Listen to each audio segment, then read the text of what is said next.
Good morning guys. দেখো আমি সাদা আলুর তরকারিটা কীভাবে রান্না করি দেখো, তোমাদেরকে একটুখানি শেয়ার করছি তোমাদের সাথে। দেখো, পাঁচফোড়ন দিয়ে দিয়েছি, কাঁচা লঙ্কা চিড়ে দিয়ে দিয়েছি,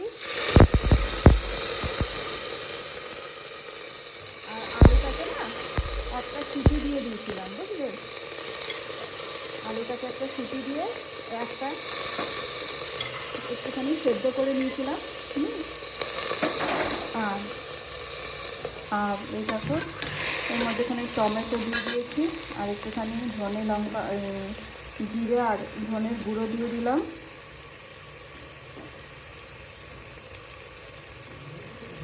পরিমাণ মতো নুনও দিয়ে দিয়েছি। ব্যাস, আর কিচ্ছু না, আর কিচ্ছু দেবো না। হলুদ দেবো না, কেন কি হলুদ দিলে সেই সাদা ভাবটা থাকবে না, হলদে হলদে হয়ে যাবে। তো এখন যদি তোমার কাছে ধনেপাতা থাকে, উপর দিয়ে ধনেপাতা কুচিয়ে তুমি ছিটিয়ে দিতে পারো, তাহলে টেস্টটা আর একটু বেড়ে যাবে। তো আমার কাছে আমার মুহূর্তে ধনেপাতা নেই।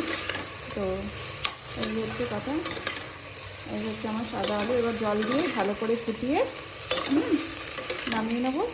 এইভাবে আমি সাদা আলুর তরকারিটা করি, খুব টেস্ট লাগে, খুব ভালো লাগে খেতে।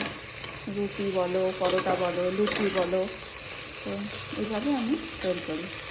চলো, টাটা।